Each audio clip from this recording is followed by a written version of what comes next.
desarrollo de tu hijo es lo más importante. Estamos listos para el inicio de clases con un programa en línea personalizado, para que mientras la situación actual no nos permita regresar a clases presenciales, tu hijo siga desarrollando todo su potencial en esta etapa tan importante. Hemos reunido las mejores prácticas y experiencia de maestros, coordinadores y psicopedagogos de los 55 colegios de la red, creando contenido propio y asegurando la calidad académica. Nos hemos aliado con Kinedu, una aplicación desarrollada por especialistas en desarrollo infantil de Harvard y Stanford, para ofrecerte todas las ventajas del programa académico de la red de colegios Semper Altius en una plataforma fácil e intuitiva que ayuda a desarrollar la autonomía de tu hijo. Desde el celular o tablet se visualiza claramente el plan de actividades diarias y el listado de materiales y libros a utilizar. A través de videos, actividades y sesiones en línea, tu hijo continuará su aprendizaje en español, inglés, matemáticas, ciencias y experimentos, psicomotricidad y deporte, arte y música, valores y hábitos, formación católica, desarrollo personal y emocional. Sabemos que mantenerse en contacto con sus compañeros y maestra es fundamental. Por ello, trabajamos en sesiones en vivo, tanto en grupos pequeños como de forma individual, para ayudar a tu hijo a desarrollar todas sus potencialidades, asegurando que los tiempos de reuniones y de exposición a pantalla sean adecuados para su edad. Evaluamos continuamente el progreso de tu hijo, pues sabemos que lo más importante es la comunicación y retroalimentación para ti, para nosotros y para el desarrollo de tu hijo. Acompañamos y apoyamos a tu familia en esta etapa tan importante de desarrollo para tu hijo. Este programa flexible combina sesiones en vivo, con clases, actividades y videos precargados que pueden realizarse en el tiempo que mejor convenga a tu familia. La maestra de tu hijo, quien conoce sus fortalezas y áreas de desarrollo, será la guía que lo acompañará, cuidando cada detalle de las actividades y sesiones, asegurando que aprenda y acredite el curso desarrollando su máximo potencial. Potenciamos la curiosidad innata que tu hijo tiene para descubrir el mundo y sus capacidades, desarrollando el interés por aprender. Este programa incluye clases en vivo con grupos pequeños, sesiones individuales con su maestra, múltiples oportunidades en línea para interactuar con otros niños, videos de actividades para acceder en cualquier momento y trabajarlas fuera de pantalla para cuidar el desarrollo de tu hijo, planeaciones semanales que te permiten organizarte mejor, así como listado de materiales sencillos y fáciles de conseguir. Keep learning, keep growing. Semper Altius Online Preschool.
El mundo en el que vivimos está cambiando.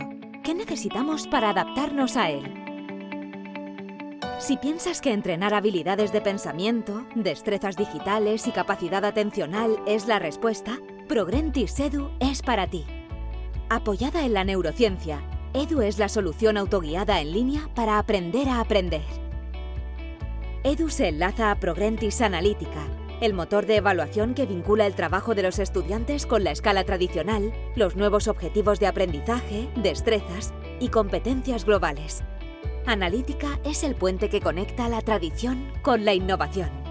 Con la ayuda de educadores de Iberoamérica, en Progrentis hemos impactado el aprendizaje de millones de estudiantes. Para ellos y para ti creamos Forum, Un espacio de reflexión y formación pedagógica, metodológica y didáctica. Convierte tu centro en la mejor opción educativa digitalizando los procesos de enseñanza y ampliando los escenarios de aprendizaje. Para experimentar y descubrir todas las posibilidades que hemos preparado para ti, ingresa en progrentis.com, porque creemos en el poder educativo del mundo digital. Hola chicos. ¡Hola, Lucas! Es momento de la historia. Ahora yo seré el portero. CCC presenta ¡Wow! Lucas Storyteller. ¡Es el arrecife oscuro! ¿No recuerdan sus caras de miedo que tenían en la mañana? Tu amigo que conoció a Jesús. Ahí Dios lo recompensó con lo que más pudo hacer feliz a José en el mundo: el nacimiento de Jesús sano y salvo. A quien Dios concedió dones muy especiales. Por primera vez conocerás aventuras de héroes y santos que cambiaron la historia de la humanidad. Dios siempre está con nosotros. Sumérgete con nosotros y diviértete en la aventura más grande que Lucas tiene para ti.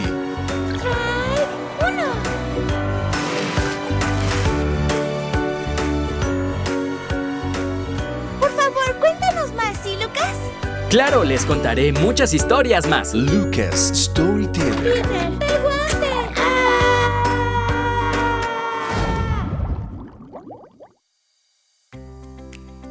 Hola, ¿qué tal amigos? Bienvenidos nuevamente a este congreso Los Niños y las Pantallas, organizado por CCC of America. Soy Juan Carlos Carredano y les doy la bienvenida, además de agradecerles acompañarnos un día más. Quiero agradecer también a todos nuestros ponentes, a todo el comité organizador, a esta gente que lleva meses trabajando en este gran congreso al servicio de todos ustedes. Esperemos que hoy disfruten de las conferencias igual que de ayer, y los esperamos también mañana con grandes contenidos, con una gran mezcla de contenido formativo y de recursos para los padres de familia. De verdad, gracias por acompañarnos. Los invitamos a que en cuanto termine esta primera plática, nos acompañen en la segunda, no importa que ya haya empezado, se van al menú de conferencias y ahí podrán acceder a la segunda plática sin ningún problema. Nuevamente, gracias por acompañarnos, bienvenidos y saludos a todos.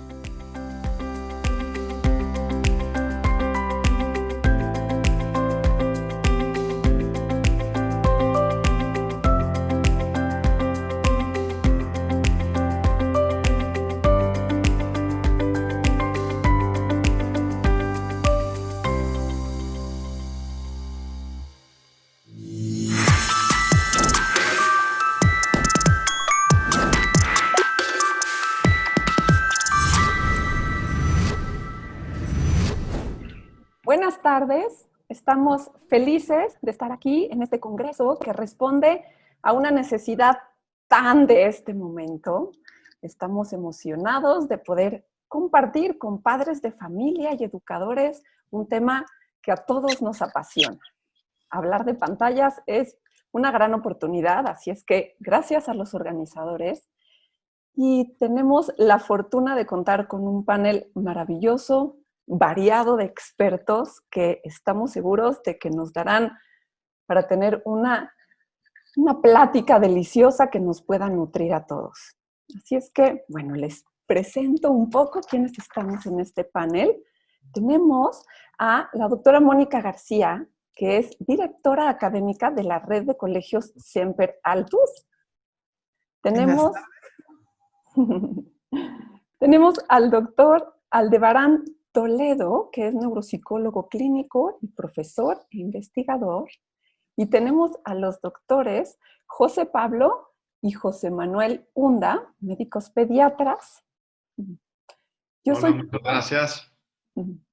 Yo soy Pilar Sarre, soy terapeuta de lenguaje y aprendizaje y especialista en sistemas relacionales. Así es que, bueno, pues estamos felices de estar con ustedes y nos encantará empezar con Aldebarán. ¿Qué tienes para contarnos? Bueno, pues agradezco mucho la invitación. y pues reitero, soy neuropsicólogo clínico. Y entonces yo he trabajado principalmente un tema que en neuropsicología llamamos reserva cognitiva, ¿sí? Y me gustaría hablar de ese tema en relación con el uso de pantallas en niños. Entonces, bueno, voy a compartir pantalla. Y bueno, obviamente tenemos que comenzar definiendo a qué nos referimos con reserva cognitiva. Cuando hablamos de reserva cognitiva, nos referimos a un fenómeno de plasticidad cerebral o del sistema nervioso central en general. Con plasticidad, que es un término que de hecho escuchamos como muy comúnmente, nos referimos al conjunto de cambios anatomofisiológicos que se dan en el sistema nervioso central, vamos a hablar en este caso, como resultado de la interacción con el ambiente. Entonces, bueno, pues es un fenómeno de plasticidad por el cual el sistema nervioso central se mantiene funcionando, al menos en uno de sus productos, que es la cognición, que básicamente es cómo tratamos la información del ambiente. Cuando hay una neuropatología, cuando hay una lesión cerebral, cuando hay alguna condición crónico-degenerativa, por ejemplo, el infame Alzheimer, o, por ejemplo, traumatismos craneoencefálicos o eventos cerebrovasculares, etc. Aunque, bueno, también hay evidencia de esto en trastornos psiquiátricos tipo depresión mayor o esquizofrenia. Entonces, básicamente, lo que nos dice esto de reserva cognitiva es dos personas, un fulanito y sutanito, tienen una misma lesión en un área similar del cerebro, con una misma extensión, etc. Y, sin embargo, los dos presentan perfiles cognitivos o un funcionamiento cognitivo distinto, ¿sí? Mientras que fulanito sale bien en las pruebas neuropsicológicas que aplicamos, sutanito no sale bien en estas pruebas. Entonces, la pregunta es ¿por qué ocurre esto? Entonces, eso se explica en parte por reserva cognitiva. Entonces, básicamente, las consecuencias de tener, digámoslo así, una buena reserva cognitiva es que es más probable que haya una menor severidad en la alteración cognitiva y una mejor prognosis, es un mejor progreso de la condición patológica. Entonces, por ejemplo, puede haber una progresión más lenta, puede haber una mayor eficacia de mecanismos compensatorios. ¿A qué me refiero a esto? Si ya no puedo realizar cierta función, hay otras funciones cognitivas que entran en juego para suplir a esa función que está afectada. Y también hay mayor probabilidad de remisión. Remisión es básicamente que disminuyan los síntomas, ya sea en parte o de manera total, ¿vale? Entonces, bueno, esto es lo que pasa cuando hay reserva cognitiva. Lo quise poner aquí en un esquemita muy sencillo. Tenemos una neuropatología y esa neuropatología afecta el funcionamiento cognitivo, ¿sí? En virtud del nivel de reserva cognitiva, pues esto funciona como un factor de protección de ese funcionamiento cognitivo, ¿de acuerdo? Entonces, pues lo que tratamos de entender es como por qué ocurre esto, ¿sí? Como qué es lo que abona a tener mejor reserva cognitiva, y básicamente se ha estudiado factores genéticos, nutrición y principalmente involucramiento en actividades cognitivamente estimulantes. Estas actividades cognitivamente estimulantes usualmente incluyen educación, trabajo, ocio, interacción social, ¿sí? Y ejercicio físico. De estas, la que mayor evidencia contundente ha mostrado con respecto a esto es el ejercicio físico, de hecho. Ahora, ejercicio físico también implica, es una forma de estimulación cognitiva, aunque frecuentemente como que la sacamos de la categoría porque pensamos que es aparte, pero no, en realidad sí es una forma de estimulación cognitiva. Entonces, bueno, esos son los determinantes de la reserva cognitiva. Sabemos, por estudios, por ejemplo, con animales, que hay un paradigma que se llama enriquecimiento ambiental, en donde comparan, por ejemplo, grupos de ratas, de ratoncitos en jaulas estándar versus jaulas como parque de diversión, que tienen como muchos estímulos disponibles. Y después, pues, se hace estudios con respecto a cambios a nivel microanatómico, y pues se han observado diferentes cambios. En este caso, lo que estoy aquí poniendo es una mayor número de terminaciones nerviosas que se forman como resultado de la interacción con estos ambientes cognitivamente estimulantes, ¿sí? Entonces, bueno, Y bueno, se ha estudiado muchas cosas con respecto a esto de enriquecimiento ambiental. También se ve que, por ejemplo, previene que los ratoncitos se vuelvan adictos a sustancias psicoactivas, que ese es otro tema que yo he tratado en investigaciones. Entonces, bueno, eso es básicamente lo que se ha visto. Y por estudios no experimentales también hemos visto esto en personas, ¿vale? Entonces, hay evidencia de que la reserva cognitiva se desarrolla, vamos a decirlo así como si fuera, y el término de alguna manera nos lo dice, como si fuera una suerte de batería, vamos a decirlo así. Se desarrolla, se va cargando, por así decirlo, en el curso de la vida como resultado de estos factores que les comentaba, ¿no? Entonces, pues la infancia es una etapa crítica para el desarrollo de reserva cognitiva, ¿sí? ¿Por qué es una etapa crítica para el desarrollo de reserva cognitiva? Lo primero es porque, obviamente, la estimulación pues, cognitiva promueve el desarrollo intelectual. Además de eso, promueve conductas dirigidas, ¿sí? Siempre y cuando se lleve sistemáticamente, pues, promueve conductas dirigidas a la estimulación cognitiva, es decir, los niños pues, se involucran más en este tipo de actividades y se acostumbran a involucrarse más en este tipo de actividades. Entonces, bueno, esas son dos razones por las cuales es crucial promover esto durante la infancia. Entonces, pues bueno, con respecto al tema del Congreso, precisamente lo he querido ligar con eso. Las pantallas son una fuente de estimulación cognitiva, ¿sí? Eso es muy importante y supongo que alguien más lo mencionará en el Congreso. Las nuevas tecnologías, desde Platón, siempre generan controversia cuando, digamos, entran en la sociedad. La escritura, perdón, generó controversia con los griegos, pues. La imprenta generó controversia, la radio generó controversia y generan como estas ideas de que son necesariamente perniciosas estas nuevas tecnologías. Entonces, pues las pantallas, y estoy hablando con esto, computadoras, televisiones, tablets, etcétera, celulares, pues las pantallas tienen esta, digamos así, como noción popular en este momento, ¿no? Porque son la nueva tecnología en turno. Pero bueno, son posibles fuentes de incremento de reserva cognitiva y aquí proporciono 4 razones por las cuales considero que es así. Para empezar, son una oportunidad de estimulación visual, obviamente, auditiva y somática. Con somática me refiero a propioceptiva con respecto a la conciencia del propio cuerpo y finalmente la motricidad.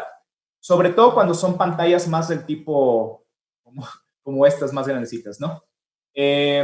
Entonces proporcionan esta oportunidad. También los niños tienden a autogestionar esta estimulación. Los niños tienden a, por sí mismos, entender cómo funcionan estas pantallas, a interactuar con ellas sin mayor intervención de los adultos. Ahora, no estoy aconsejando que no haya esta intervención de los adultos. Tiene que haber una dirección de esto, pero bueno. Otro punto a favor es la socialización de actividades y contenidos. Brevemente, una de las ventajas de la lectura, por ejemplo, es que pues se supone que podíamos platicar de lo que leíamos. Bueno, pues ahora tenemos Netflix y vemos series de Netflix. Platicamos de esas series de Netflix y eso favorece la estimulación o la socialización. Y bueno, por último, es un potenciador pedagógico, ¿sí? No es el único potenciador pedagógico, pero es finalmente un potenciador pedagógico. En el sentido de que diferentes actividades se pueden disponer mediante uso de pantallas con resultados favorables. Entonces, pues bueno, esto es brevemente lo que les quería platicar. Otra vez, ligarlo. La idea de ir acumulando esta reserva cognitiva sería favorable que pudiéramos hacerlo desde, digamos, fases tempranas del neurodesarrollo. Muy bien, pues les agradezco mucho. ¿Cómo es que los grandes avances finalmente siempre han generado controversia y cómo podemos usarlos a favor de desarrollar toda una gama de habilidades y de posibilidades para nuestros niños? Así es que muchas gracias, Aldebarán. Y nos va a encantar escuchar desde la pediatría. ¿Qué van a contarnos los doctores Hunda? Perfecto. Bueno, nosotros somos el doctor José Manuel Hunda y yo, José Pablo Hunda, somos doctores pediatras de diferentes escuelas. Y bueno, nosotros les queremos platicar un poquito el papel y la función de los médicos, ¿no? De los profesionales de la salud, y en especial de los pediatras, en el desarrollo de los niños, ¿no? Para que lleguen a ser unos adultos funcionales y en su mejor versión. Y bueno, vamos a hablar un poquito del uso de pantallas en niños y los dejo con el doctor José Manuel. Los trabajadores de la salud, y esto es algo que es un eslogan que nos hicieron ver desde toda la vida a los que estudiamos medicina, tenemos como prioridad fomentar la integridad biopsicosocial del individuo. Este término es muy amplio, pero habla mucho de la actividad que conlleva el estudiar medicina y después tener una especialidad. Integridad biopsicosocial, que es lo que nos integra a nosotros como médicos, debe ser sin ningún tipo de discriminaciones, sin no ser tendenciosa en ningún momento. El pediatra de atención primaria tiene el privilegio de influenciar positivamente sobre los aspectos del buen desarrollo de sus pacientes. El tema que nos ocupa hoy, los niños y las pantallas, yo le agregaría un poquito ahí la educación de los papás para los niños en la actualidad con el uso. ¿Por qué? Porque el niño, ya hablamos mucho de que ya hay cibernativos. El cibernativo ya nació con esto, es bien diferente y esto va a ser muy interesante tener la opinión de un pediatra joven y tener la pediatra de un no tan joven, en la cual hemos vivido con esto. O sea, nuestro primer celular pues, prácticamente era sin pantalla y sin nada y se oía horrible. Entonces tenías que imaginarte. Yo todavía recuerdo cuando usábamos el Viper. Entonces eran objetos que eran manejados por el diablo. Y cuando vemos en la actualidad todo esto, tenemos que actualizarnos en muchas cosas, pero tenemos que también normar un poco este tema, ¿no? La nueva normalidad del uso de las pantallas tiene un contexto multidisciplinario en el cual estamos, como estamos haciéndole ahorita, involucrados neurólogos, especialistas en educación, especialistas en informática, y tenemos que todos trabajar en conjunto. Ahora, pasó algo muy chistoso. Pasó igual que cuando se inventó el automóvil y los vehículos motorizados. Primero se inventó, se lanzó a la calle y después vinieron los reglamentos. Entonces esto es bien importante. ¿Por qué? Porque el primer atropellado pues, no sabía de qué se trataba. Entonces, antes de hacer cosas innovadoras hay que ver las consecuencias de todas estas innovaciones. Esto es un poquito también el tema que vamos a tratar en el desarrollo del foro y de los paneles.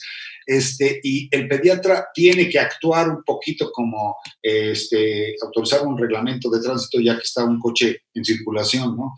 El uso de las pantallas y la intervención del pediatra debe incluir la edad recomendada en la que deben empezar a usar estas pantallas, las recomendaciones del contenido y de los contenidos que llevan estas pantallas, la recomendación del tiempo de uso de pantallas, todos esos aspectos yo creo que en el desarrollo de las siguientes pláticas lo vamos a ir analizando porque en el tiempo que tenemos para presentar esto, va a ser muy poco y va a ser necesario dar todo esto, ¿no?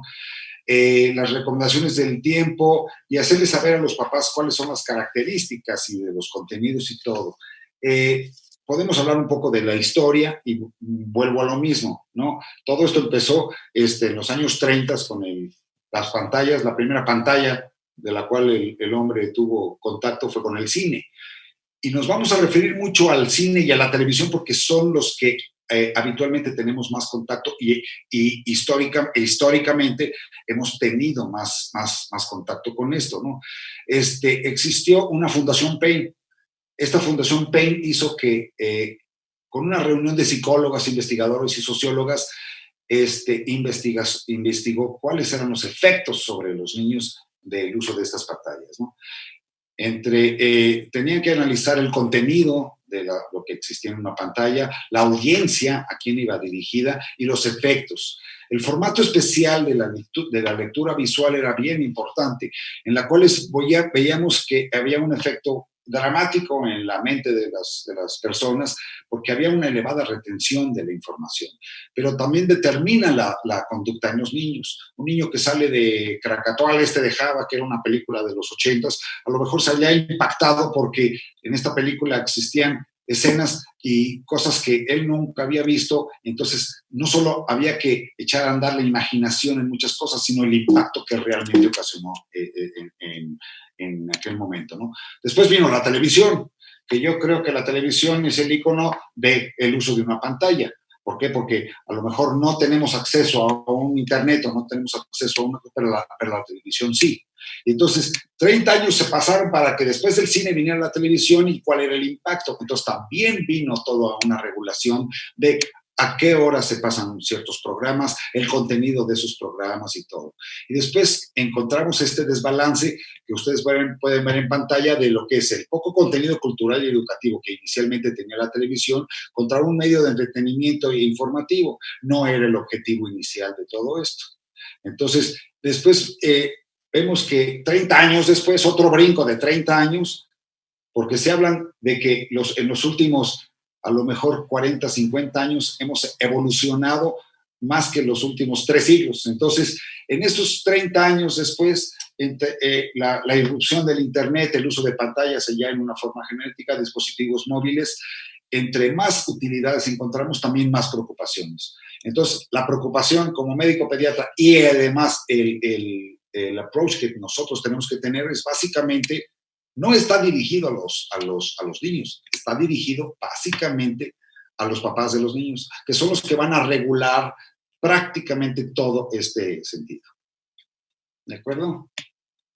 Bueno, como ya platicamos un poco, el papel del pediatra de primer contacto, de primer nivel, con los papás y los pacientes, pues es regular un poquito, ¿no? Y ir llevando a los papás en la edad recomendada y el tiempo de uso que pueden usar las pantallas los niños, ¿no? ¿Qué contenido es el más adecuado para ellos, ¿no? Los riesgos y beneficios en el uso de pantallas. Y bueno, y también siempre hacer hincapié en la importancia del juego y las actividades físicas, que siempre, independientemente de lo que vaya avanzando la tecnología, al final sí es más importante que los niños jueguen, ¿no? Y esta cuestión como sensorial y física es muy importante. Déjenme le cambio tantito. Bueno, existen diferentes modelos de mediación para el uso de dispositivos, ¿no? Descritos por Torrecillas en el año 2013, donde se hablan de diferentes tipos de controles en donde cómo vamos a controlar más bien el uso de dispositivos en los niños, ¿no? Desde heterocontrol, en donde controlas prácticamente todas las esferas y todo el ambiente en el que se puedan involucrar.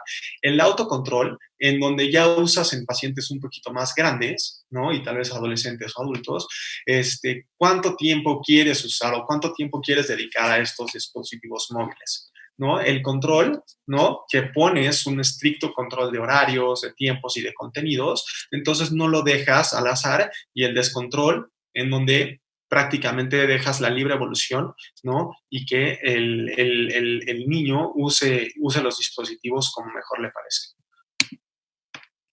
Bueno, sobre el uso de Internet, este es un tema que nos preocupa mucho a los papás, ¿no? Y está muy de moda ahorita, que bueno, la edad de inicio es cada vez menor. Antes empezaba, desde que empezó el Internet, lo empezaron a usar más o menos a los 6, 7 años. Ahorita ya, un niño de 3 años sabe perfectamente cómo manejar la computadora y meterse a Internet para buscar sus videos o lo que quiere ver en Internet, ¿no? El uso en este grupo de edad, de los 3 a los 6 años, ha alcanzado hasta un 43%, ¿no? Y en los adolescentes puede llegar a ser desde el 90% y hasta el 100%. Y bueno, ¿cuáles son las aplicaciones más usadas en el mundo? Según el Universal, en un post de estos que pusieron en el 2018, hablan de las redes sociales, ¿no? El Facebook y el Instagram como principal fuente de entretenimiento de los niños, ¿no? Los chats, ¿no? Como el WhatsApp y el Facebook Messenger. Y bueno, también para buscar videos y músicas como Spotify o YouTube. Pero bueno, los niños prácticamente tienen todo lo que necesitan a la mano, ¿no? Y al alcance. Entonces, esto también implica y conlleva un mayor uso de estos dispositivos, ¿no? Y vamos desplazando poco a poco otros tipos de actividades que también son importantes en los niños. Bueno, aquí me voy rapidísimo con algunos términos que creo que vale la pena como conocer, como media multitasking, que se refiere a que hoy en día los jóvenes, bueno, los adolescentes y niños jóvenes, usan no solo el celular, al mismo tiempo usan la computadora mientras está prendida la televisión, ¿no? Y tienen una tablet para ¿cómo se llama? Para ver sus cosas y están escuchando con ¿cómo se llama? Con los audífonos o con el Apple Watch, perdón, ¿sabes? Los mensajes que les van llegando y todas esas cosas. Entonces, esto sí se ha demostrado que disminuye francamente y considerablemente la atención en los niños y puede hacer como déficit de atención like, ¿no? Que si bien no lo vamos conduciendo, puede causar este tipo de conductas desadaptativas, ¿no? En niños más jóvenes, ¿no? Y con los papás, la audiencia dual.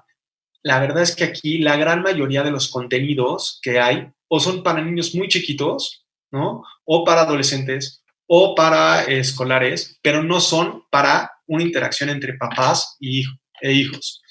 Y esto hace que se complique, ¿no? Porque también los papás, y más papás, por ejemplo, millennials o papás jóvenes, se aburran y no puedan mantener tanto tiempo, ¿no? Estos videos o esta interacción con los videos que tienen sus hijos, ¿no? Entonces, si tú ves Frozen por 17ª vez, ¿no? La primera vez te gusta, pero ya si la llevas viendo 17 veces, dices, por favor, ¿no? O sea, lo pongo en mute o pongo, no sé, o pongo alguna película para adultos porque si no me voy a volver loco. Entonces, no existe un equilibrio, ¿no? El Past Back Effect de lo que habla es de este efecto que tiene de que el niño está como curioseando el celular de la mamá y la mamá o el papá tienen 1000 cosas que hacer o están en home office o están trabajando y en eso es como, a ver, ya, entretente con mi celular, ¿no? Entonces, esta parte también es muy importante porque muchas veces dejamos abierto un celular que es para un adulto y de uso de un adulto, ¿no? A un niño. Y esto es para que se entretenga. Pero no siempre tenemos como las restricciones de edades o de usos que se necesitan para poder tener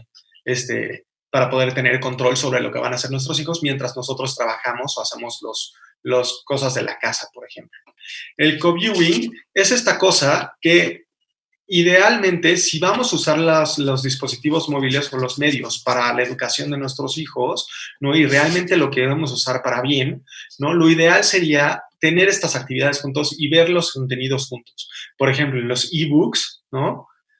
Que se pierde esta interacción, este cambio de hojas, el ver los dibujos, el jugar con el libro, ¿no? En el que de repente interaccionemos más con este libro. Bueno, con el ebook nosotros tenemos que explicarle a los, ¿cómo se llama? A los niños qué es lo que estamos leyendo, qué es lo que estamos viendo, para que también juguemos con la imaginación y la creatividad. Y bueno, y otros son los pacifiers, ¿no? Los pacifiers en pediatría, antes el más famoso, el más común, era el chupón, ¿no? Y antes el niño lloraba y le metías el chupón. Ahora es más fácil que el niño deje de llorar cuando le pones un video en YouTube, ¿no? O lo pones a jugar con el celular.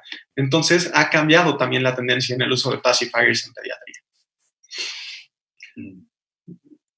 Un poquito a lo mejor ya nos estamos extendiendo un poquito en tiempo, pero quizá lo más importante de todos estos es de que esta imagen que ustedes ven que existen en la actualidad regulaciones que los papás, que es lo más importante, que este mensaje va dirigido a ellos y a la gente que está en cuidado de los niños, son las regulaciones que existen actualmente para todo este tipo de pantallas, ¿no? Desde los videojuegos hasta el internet y todo. Entonces existe una asociación, la PEGI, en la cual es la Pan-Europea Game Information, en la cual ya existe la regulación del contenido de los videojuegos y de todas estas cosas, que es lo más importante que los papás deban saber. Sí. Y igual en la Unión Americana, el ESRB, que es prácticamente traspolado a nuestro continente, las edades en las que son aplicadas los contenidos de videojuegos y de todas estas pantallas, ¿no? Bueno, aquí rapidísimo me detengo un segundo para explicarles esta etiqueta que la vemos en todos lados y que muchas veces no sabemos interpretar, ¿no? Nada más es la edad que recomiendan para el uso de esas personas, o sea, de este videojuego, ¿no? Después viene el contenido que tiene y después viene la interacción con el usuario, ¿no? Aquí puede ser que es interactivo, que tengas que platicar con los personajes, ¿no? Que sea de controlar al personaje, que puedas manipular cualquiera de sus acciones, etc. En esta parte te puedes dar cuenta qué es lo que estás comprando o usando. Bueno, a lo mejor a lo largo de las pláticas vamos a entrar un poco en detalle de todas estas cosas, pero por tiempo yo quisiera decirles a ustedes que el papel del pediatra y lo más importante es darle toda esta información y todas estas herramientas para que sea efectivamente una arma útil en el desarrollo cognitivo del menor, ¿no? El papel del pediatra tiene que ser informarle todas estas cosas y los efectos secundarios que puede tener el uso o abuso de las pantallas. Bueno, estas son las recomendaciones de tiempo que se recomiendan y algunas de las cosas que tenemos que tener en consideración.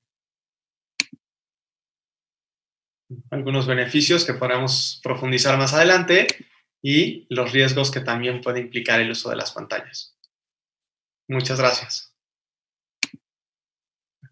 Muchas gracias, doctores. Es sumamente interesante cómo nos van haciendo ver cómo va evolucionando todo el asunto de la tecnología y cómo es indispensable que como papás tomemos responsabilidad tomando en cuenta los riesgos de los que nos hablan, las posibilidades que mencionan, las etiquetas que ya están puestas, que nos acompañan a poder hacerlo mejor y, como dicen, sacar el mejor uso de la pantalla. Así es que muchas gracias, doctores, por su papel de acompañarnos a los papás para tener esta información vital, muy útil.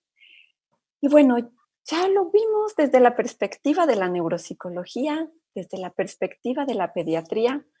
Mónica, la vida escolar es justo el tema que nos tiene también muy, muy atrapados ahorita. La pantalla se vuelve nuestra amiga para sostener la vida escolar. Cuéntanos, ¿cómo va la cosa? Muy bien, muchísimas gracias, Pilar. Fíjate, algo que ha pasado mucho es que para podernos comunicar, obviamente, con los papás y con los alumnos, pues requerimos justamente de las pantallas para poder tener contacto con nuestros alumnos. Entonces, tomando en cuenta lo que nos comentaban los pediatras, ¿no? Acerca del tiempo de exposición y sobre todo que en la educación, sobre todo de los niños chiquitos, el papel de un adulto que ayuda a este proceso es importante.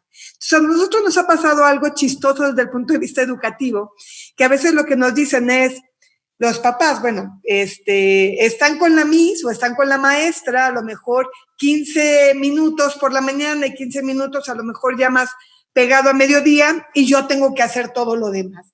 Entonces me declaro en huelga y prácticamente yo le voy a enseñar solo. Entonces a nosotros el impacto que ha tenido con esta pandemia, el uso de las pantallas, es ver o a lo mejor quitarle un poco de valor, en algunos casos, a la labor que se hace en los preescolares sobre todo, y todo lo que hay atrás de ese aprendizaje y a lo mejor en esas pequeñas intervenciones que va teniendo el docente con respecto a la educación de sus hijos. Entonces, hice una presentación de alguna manera para ir viendo los beneficios que tiene una educación formal en preescolar y cómo se puede ir intercalando con sesiones sincrónicas o asincrónicas y qué diferencia habría, por ejemplo, entre una educación familiar que es riquísima, pero también lo que aporta prácticamente el colegio. Entonces, para empezar esta plática, creo que es importante pues partir de qué es el aprendizaje, ¿no? Porque a veces se ve como algo muy sencillo o como algo natural, ¿no? Yo trabajé en preescolar muchos años y me acuerdo que nos pasábamos, bueno, todo el mes de agosto, septiembre, octubre, noviembre, con una estimulación, como decía el doctor Toledo, ¿no? gradual, sistemática, enseñando primero tal letra y luego otra. Y luego venían las vacaciones de diciembre y muchos alumnos de preprimaria llegaban en enero leyendo. Y entonces llegaban los papás diciendo, Miss Mónica, ¿no? Así me decían cuando trabajaba en preescolar, mi hijo aprendió a leer solo. Y yo como que decía, no, ¿cómo que solo, no? Hubo todo un proceso de estimulación, un ambiente, como lo han dicho los doctores que hablaron antes que su servidora, pues hay un ambiente ordenado, sistemático, que de alguna manera en algún momento a cada alumno le va cayendo en tiempo diferente ese 20, pero yo decía, bueno, señora, acaba de tirar a la basura prácticamente no solamente el periodo de agosto a diciembre, sino lo que hemos hecho con sus hijos pues, prácticamente desde que están con nosotros en el preescolar.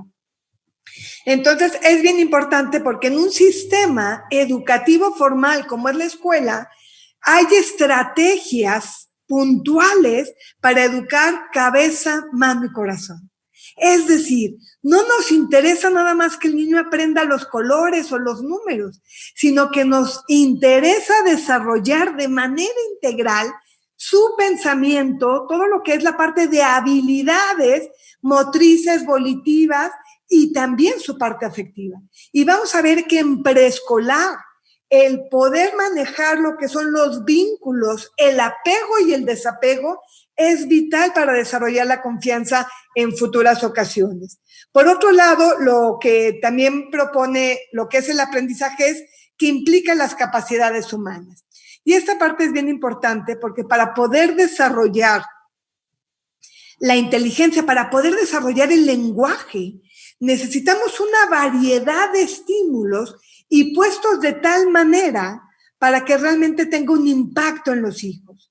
Por otro lado, el aprendizaje es gradual, personal y la siguiente palabra es muy importante, intencional. Es decir, cuando una maestra, una educadora pone una canción, pone una rima o cuenta un cuento, es porque al final de todo esto hay una intencionalidad de poder desarrollar en el alumno diferentes cosas. Algunas mamás me han preguntado, Mónica, pues la verdad es que a mí me llega, ¿no? La hojita de dibuja una manzana roja y pues, ¿para qué pago el colegio, no? Si yo le puedo poner a dibujar manzanas rojas. Yo les decía, no, es que al final no es solamente enseñar manzanas rojas, sino es el concepto de cantidad, es el concepto de colores, el concepto de descripción, de categorizar, etcétera, ¿no? Por otro lado, el aprendizaje es complejo. En este sentido es, no porque nosotros enseñemos una canción o enseñemos el abecedario, quiere decir que todos los alumnos lo aprendan al mismo tiempo y a la misma manera. ¿Por qué? Porque hay una serie de situaciones, de experiencias previas, como nos los explicaba el doctor Toledo, que va haciendo que el bagaje con el que los niños van aprendiendo es diferente. Por eso es muy interesante, por ejemplo, ahorita que estamos llevando la educación a distancia, el tener momentos, por ejemplo, de la educadora o de la Miss con el alumno, o también del alumno con otros compañeritos y con la educadora. Y lo que es padrísimo es que cuando hay una sesión plenaria, ¿no? Es decir, cuando están los 10, 15 o 20 chaparritos juntos, pues ver cómo se van compartiendo esta parte y sobre todo desde el punto de vista de la educación formal, ver que cada uno está en un proceso diferente. Entonces, eso es lo que es enriquecedor, porque la educación, y me voy al siguiente aspecto, siempre se da en un aspecto social. Es decir, el aprendizaje no se da en solitario, siempre se da en la interpelación o en la relación con otra persona. Por eso, el poder ampliar la cantidad de gente con la cual se vinculan los alumnos es muy importante. No es lo mismo solamente tener la relación con mi hermanito, con mis otros 2 o 3 hermanitos, que poder intercambiar en diferentes escenarios con diferentes personas esta parte de información. Y lo más impresionante es cómo se van ayudando unos a otros, ¿no? Me acuerdo en una experiencia, ¿no? Que la maestra estaba enseñando las diferentes tonalidades del verde y cómo se formaba el verde. Y una pregunta de metacognición que hacía la Miss es, bueno, ¿qué aprendiste y de quién lo aprendiste, no? Y se voltea Isabel, de 4 años, y le dice, Miss, lo aprendí de mi compañera Rebeca, porque la verdad no te entendí a ti, pero cuando me explicó mi compañera Rebeca el uso del amarillo y el uso del azul, entendí la cuestión de las tonalidades. Entonces, esta parte de cómo se van compartiendo, cómo se van compenetrando, cómo se van explicando, de acuerdo a lo que diría Vygotsky, ¿no? La zona de desarrollo próximo entre ellos para ir formando la parte de aprendizaje es padrísimo. El aprendizaje es formal e informal. El aprendizaje informal se da en casa y es valiosísimo. Ahí se enseña toda la parte de hábitos, si hay la parte de espiritualidad se enseña ahí. También se recomienda que se explique toda la parte de sexualidad. Pero ya la parte formal, gradual, de ciertos contenidos, va siendo en la escuela, ¿no? ¿Por qué se enseñan las letras en cierto orden en español y en un orden diferente en inglés? Pues porque hay una serie de estudios y de investigaciones que nos van diciendo cómo se va desarrollando y sobre todo cómo se va adquiriendo todo esto. Y luego voy a hablar de los periodos sensitivos y los instintos guía. Entonces, si nosotros sabemos en qué momento es el óptimo para enseñar un segundo idioma o en qué momento es el óptimo para enseñar cuestiones de cantidad, pues realmente potenciamos la parte del conocimiento. Por otra parte, el aprendizaje tiene que ser visible, es decir, para que se pueda comprobar que realmente hubo aprendizaje y no solamente enseñanza, es que hay un cambio de comportamiento más o menos permanente. Y a veces en la cotidianeidad, a veces no nos damos cuenta de esos pequeños cambios. Entonces, es necesario un entorno formal, un entorno donde se vayan viendo diferentes circunstancias o diferentes situaciones de aprendizaje para saber cuándo un chaparro ha aprendido y cuándo no. Y por último, es el desarrollo de habilidades, que yo creo que es el que nos queda más claro como papás, ¿no? Esta frase de María Montessori me encanta porque de ahí viene lo último que voy a explicar, que son los periodos sensitivos. Dice, se trata de sensibilidades especiales que se encuentran en los seres en evolución, es decir, en los estados infantiles, los cuales son pasajeros. Esta parte es bien importante porque se abren esas ventanas de periodos sensitivos en cierto periodo, no están abiertos todo el tiempo y se limitan a la adquisición de un carácter determinado. Y una vez desarrollado este carácter, pues la verdad es que nos ayuda a impulsar toda esta vida. Un periodo sensitivo voy a poner un ejemplo antes de explicarlo. ¿Qué pasa cuando los niños aprenden a andar en bicicleta en la edad de preescolar? Aprenden muy rápido y aprenden con una pericia impresionante. ¿Qué pasa cuando uno no aprende a andar en bicicleta siendo chiquito, sino que aprende a andar en bicicleta en su juventud? Se tarda más tiempo y la pericia que tiene no es tan grande. Lo mismo pasa, por ejemplo, con un segundo idioma. No es lo mismo aprender inglés, francés o japonés como segunda lengua cuando uno está en preescolar y aparte con una metodología, tiene que ver desde el desarrollo del aparato fonoarticulador, el esquema gramatical, etc. Entonces, estos periodos sensitivos son los que nosotros estudiamos para poder saber si vamos a dar una clase, qué clase dar uno a uno, qué clase dar en pequeños grupos o qué clase dar en plenario. Y aquí en esta diapositiva, los números de abajo son las edades y los colores nos dicen esas puertas de los periodos sensitivos. Vean, el lenguaje, cuando mayor se fomenta y se desarrolla el lenguaje en su sentido amplio, tanto en cantidad de palabras como en estructura gramatical y en cuestiones de pronunciación, son los 3 años. Entonces, esta parte es vital para poderla hacer. Lo mismo pasa con el desarrollo de los sentidos. Hablaba hace rato el pediatra, donde nos decía, ojo, es importante que se mueva en el desarrollo físico. Entonces, esta parte de estimular los sentidos es lo que se propone.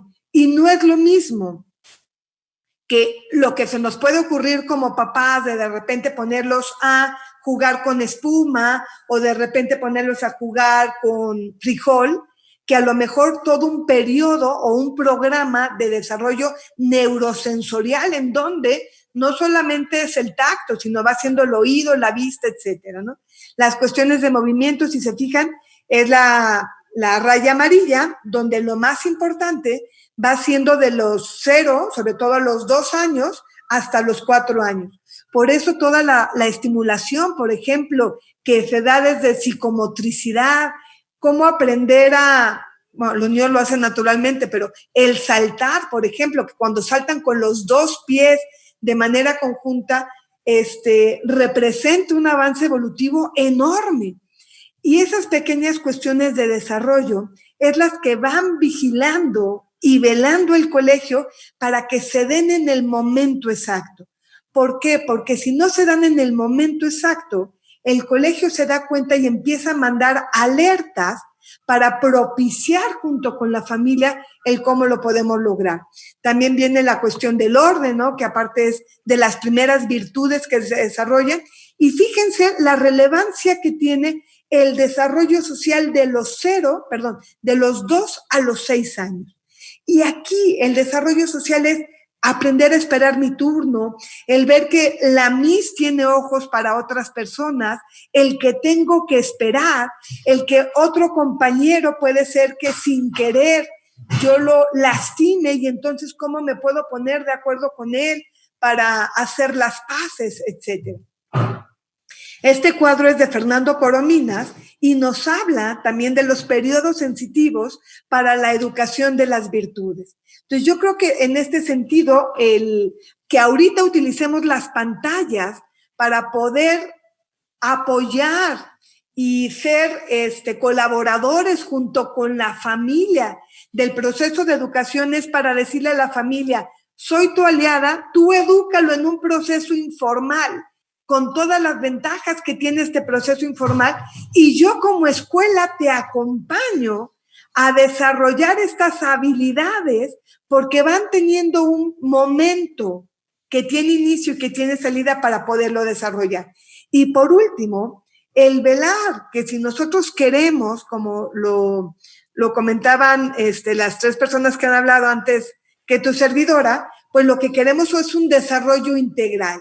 Es decir, donde el desarrollo motor, intelectual, volitivo, afectivo y espiritual se den de manera conjunta para que esos niños, con la intervención tanto de su familia, con este ámbito informal, como con el de la escuela, a través de la pantalla, podamos sacar la mejor versión de ellos mismos.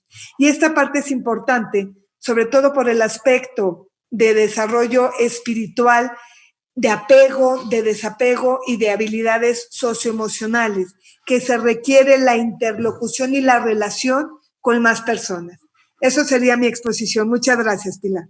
Muchas gracias, Mónica. Gracias a ti por llevar nuestra mirada a la importancia de cómo necesitamos todavía de la escuela, aunque no puedan ir presencialmente los niños, las pantallas pueden jugarnos a favor en este sentido.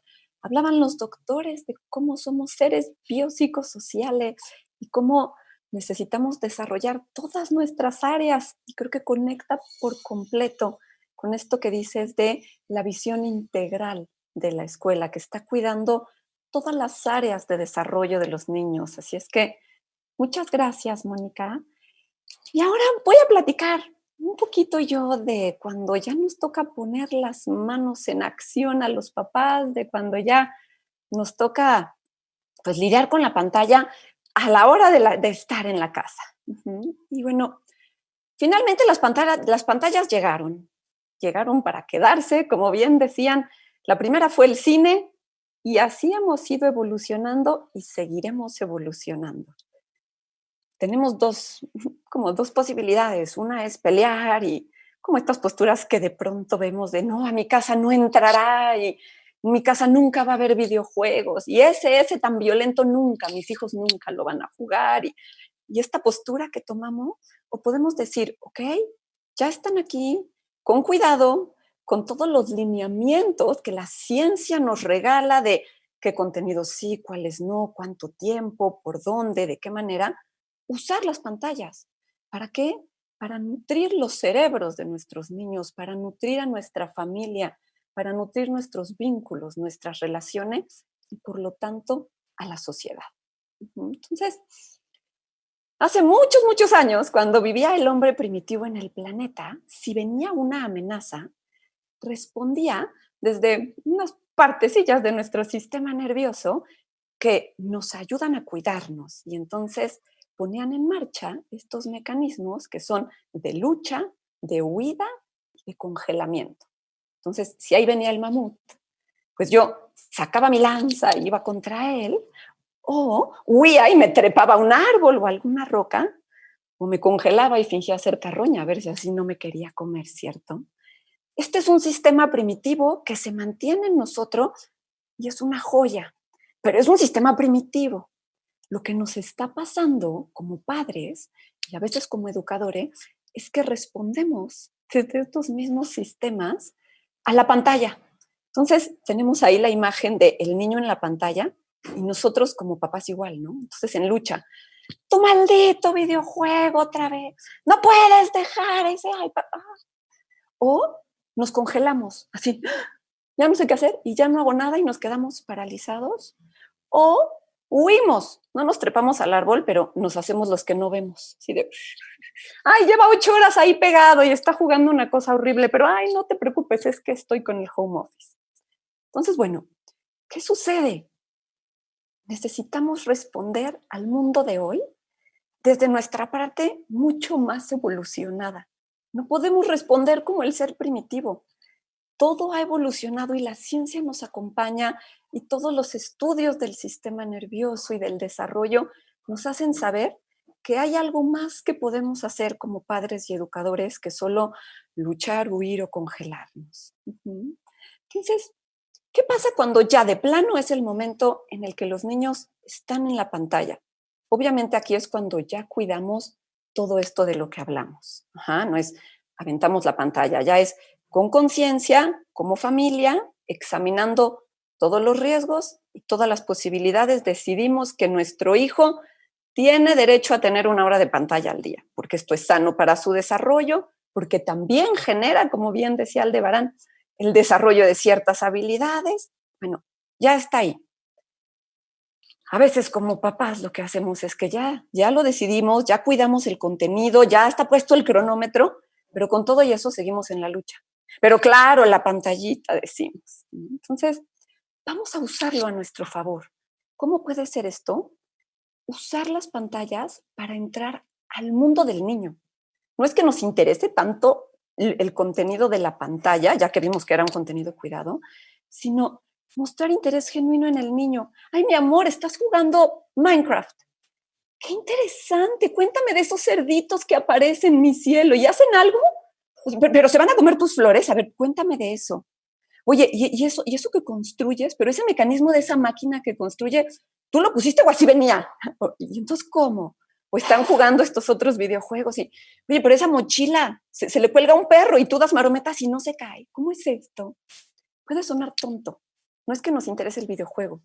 Nos interesa conectar con nuestros niños a partir de donde ellos tienen puesto su interés. Si nosotros usamos esto a nuestro favor, vamos a poder entrar al mundo de los niños y conectar con ellos desde donde ellos están.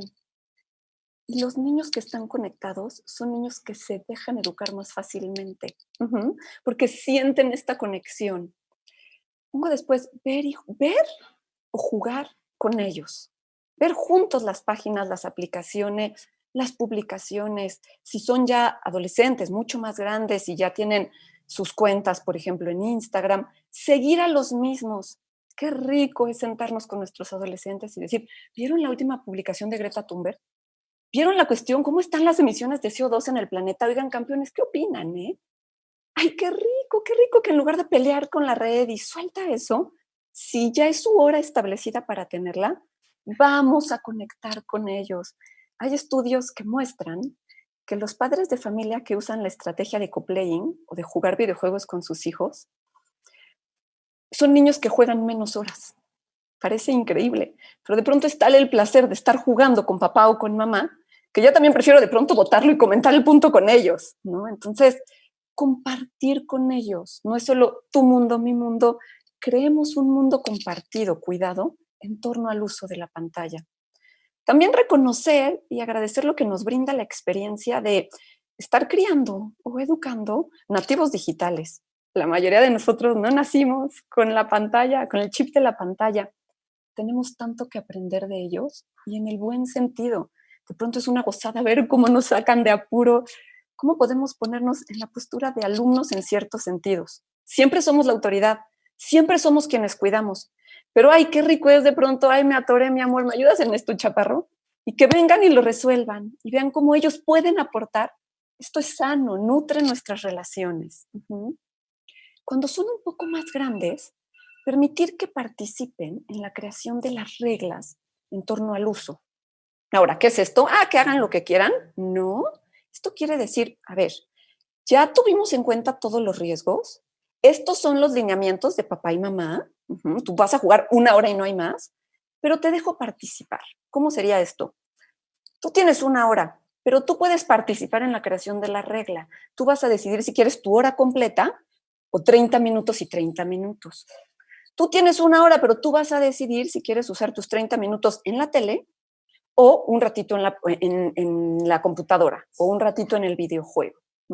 Si ellos sienten que pueden tener un poco de control relativo, nosotros dimos toda la burbujita general, pero que dentro de esto ellos se puedan mover y sientan que ellos aportan y que son escuchados, son niños que van a seguir mejor estos lineamientos. Si sienten que solo se los impusimos, se van a rebelar, van a actuar desde este cerebro primitivo de lucha. Entonces, permitir que participen es de suma ayuda. Ahora, ¿qué más? Diseñar de manera conjunta los apoyos para lograr las reglas. Porque luego decimos, tienes 1 hora ya y lo apagas. Sí, pero no es magia, son niños, son adolescentes, están en proceso de desarrollo. No pueden solo lograrlo así.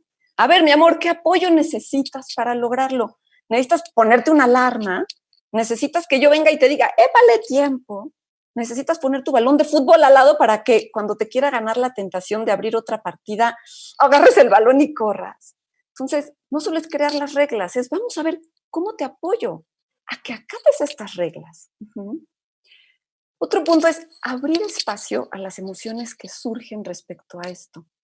Porque queremos que paren de jugar y que lo usen de manera adecuada, pero además con una sonrisita. Entonces, mi amor, ya se te acabó el tiempo y el niño hace, ¡osh! Y como papás nos enojamos. Y además con mala cara. Pues claro, ¿qué cara nos van a poner si se les acabó el tiempo del videojuego que también les gusta?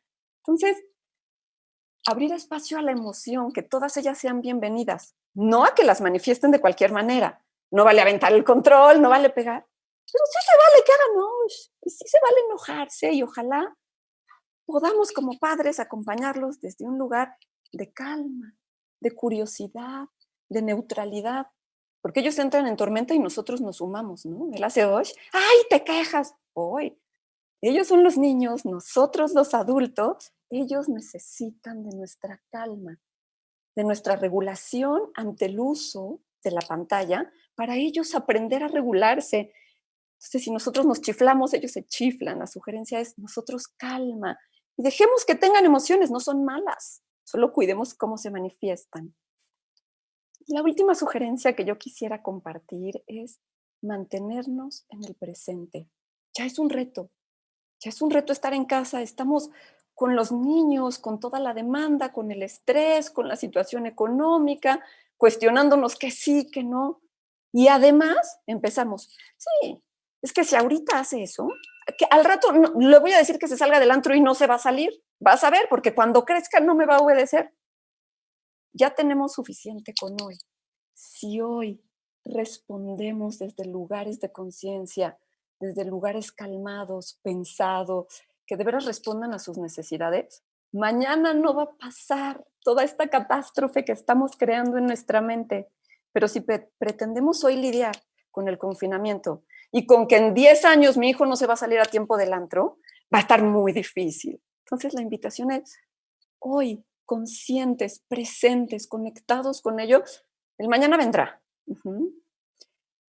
Y por último, yo quiero dejar muy abierta una invitación a que nos cuestionemos nuestro rol de adultos. ¿Qué estoy modelando? Nos preocupa lo que hacen los pequeños con la pantalla, pero ¿qué hago yo? ¿Cuál es mi actitud? ¿Yo estoy conectando con mi hijo para poder redirigirlo? ¿O solo busco controlarlo?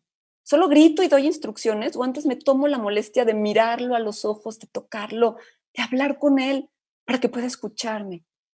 ¿Estoy generando experiencias que le dan recursos para aprender a cuidarse?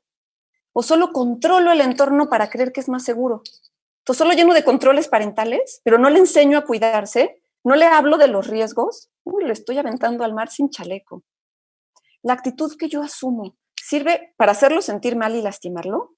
¿O para dotarlo de habilidades? ¿O para conectarlo con sus recursos?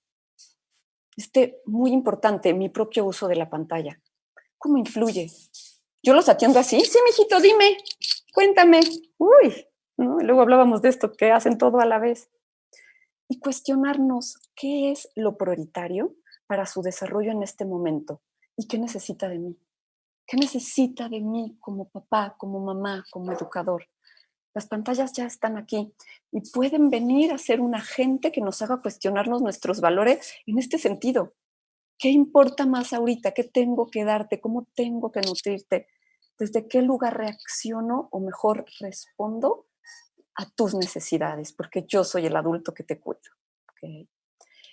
Y bueno, pues nos va avanzando mucho el tiempo. Quiero decirles que las diapositivas de todos han sido sumamente interesantes y toda esta información a los asistentes la van a poder encontrar en la página, ¿ok? Ahí va a estar.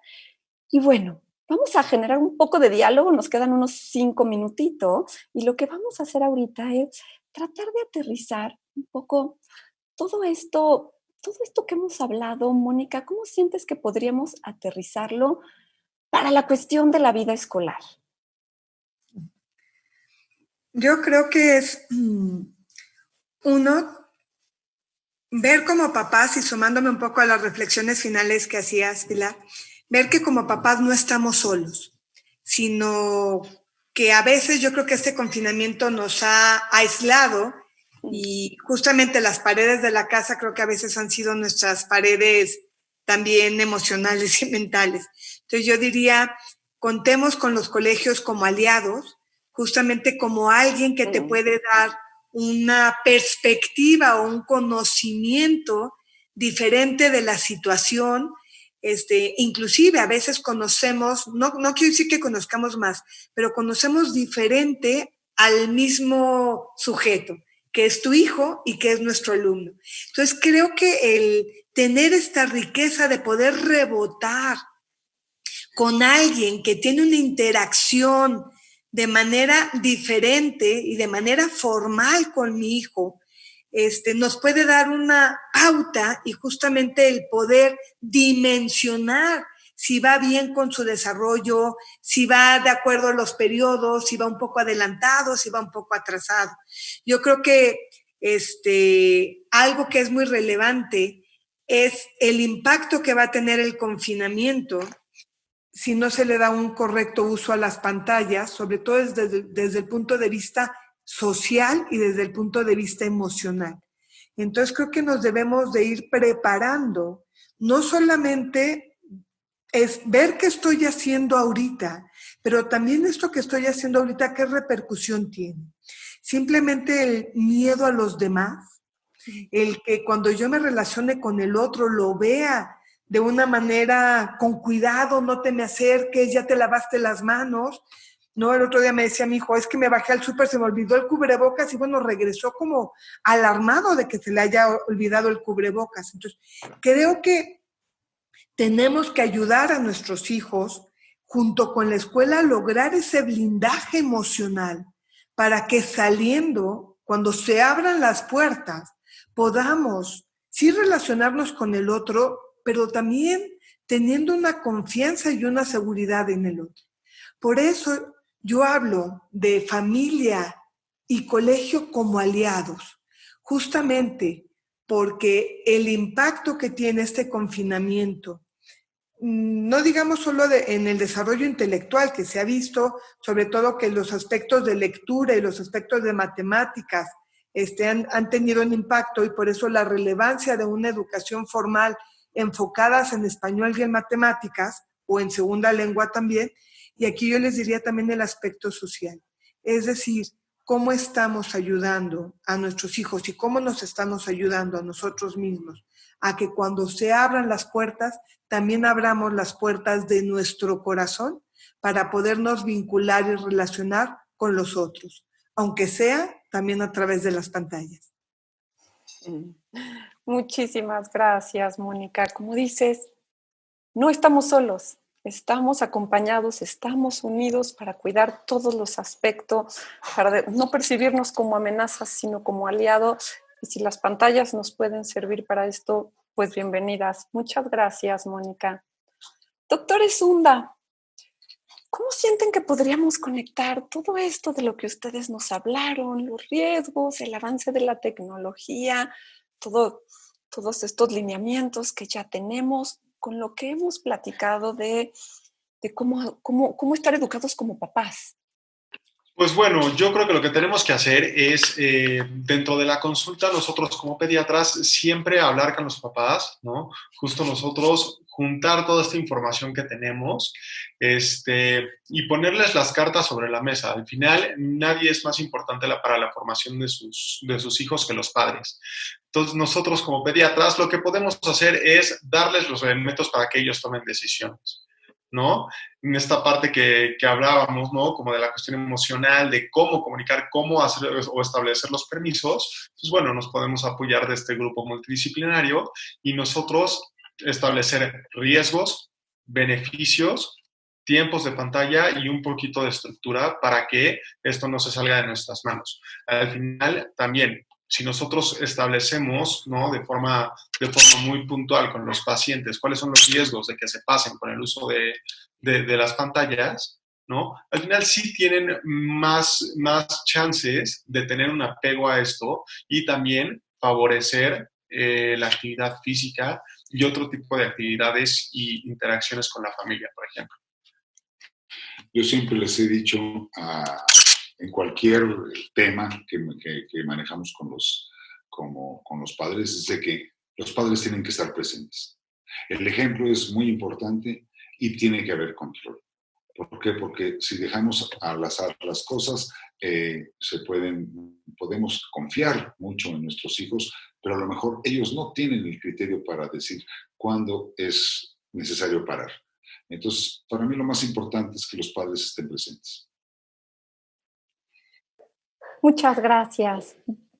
Brindar los elementos, como dicen, poner al servicio de la sabiduría de las familias todo lo que la ciencia y lo que la pediatría ya sabe para que puedan ser unos padres que ubican todas las áreas que están comprometidas en el desarrollo de sus niños y como de manera tan linda dicen, puedan ser padres presentes, ¿sí? Que finalmente ahí está gran parte de la respuesta para el mundo de hoy, padres presentes, padres que están poniendo mucha atención a lo que hacen en su ejercicio de la paternidad. Muchas gracias, doctores. Aldebarán, desde la neuropsicología, cuéntanos si te gustaría como hacer una especie de cierre que englobe todo esto que hemos visto, como desde nuestro desarrollo biopsicosocial, donde hay tantas variables para tomar en cuenta para el reto al que nos enfrentamos de hoy. ¿Qué opinas? Y con mucho gusto, Pilar. Bueno, para empezar, agradecer las presentaciones de mis colegas, porque en realidad sí me parecieron muy, muy interesantes. Y me da, por ejemplo, me llama la atención que la presentación de los doctores Hunda, ¿verdad? Finalmente mencionaron cosas que a mí ya no me dieron, digamos, como dio tiempo de mencionar con respecto a la gestión sistemática de las pantallas, ¿no? Del uso de las pantallas. Entonces, pues, gracias a mis compañeros. Y bueno, pues yo hablaba de lo de reserva cognitiva un poco como a manera de cierre, al menos desde este tema. Y bueno, esto es un fenómeno que vemos sobre todo en adultos, ¿sí? Entonces, pero finalmente los adultos, pues obviamente son niños primero, ¿no? Entonces, voy a tomar un término, vamos a decirlo así, una idea del mundo financiero como para hablar un poco sobre este cierre o esta idea que quisiera dar. Finalmente, reserva cognitiva tiene que ver con acumulación, ¿no? Acumulación de algo en el cerebro, en la mente. Entonces, es muy interesante pensarlo como la inversión que hacemos en la infancia, ¿sí?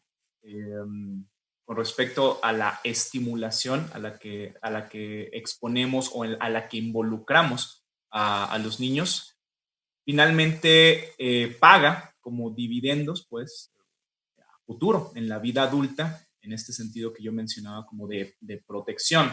Y esta cuestión de las pantallas, pues, hablando del concepto financiero de diversificación, pues las pantallas son finalmente otro medio en el cual podemos invertir tiempo, esfuerzos familiares, esfuerzos interdisciplinarios para, digamos, como crecer esto que yo mencionaba de, por ejemplo, reserva cognitiva.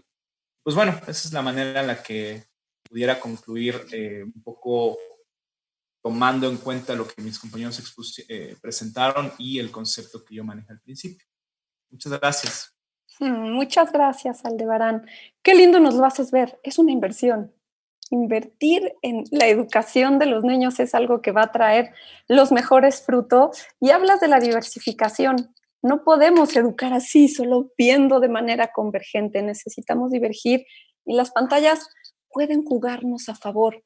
Y si a veces de pronto al trabajar con las familias escuchamos mucho que nos dicen, sí, pero es que les cuesta trabajo parar, yo me atrevería a sugerir, usemos todo lo que podamos a nuestro favor y cuando se trata de parar y dicen es que no hay manera de desconectarlos de las pantallas, mi sugerencia es conéctenlos acá. Cuando conectamos con el corazón, con los niños, cuando de veras estamos para ello, ellos se desconectan de allá. Entonces, para mí, desconectar allá significa conectar acá. ¿Okay? No me queda más que agradecerle enormemente a los panelistas, interesantísimos, una delicia poder conversar con ustedes y también un enorme agradecimiento para CCC que organiza este evento que sin duda será de mucha utilidad. Gracias a todos quienes están viéndonos del otro lado de la pantalla. Qué bueno que las pantallas nos ayuden a estar cerca de ustedes. Como bien decía Mónica, no estamos solos, vamos todos juntos en esto. Y bueno, pues un abrazo grande a todos y gracias por todo.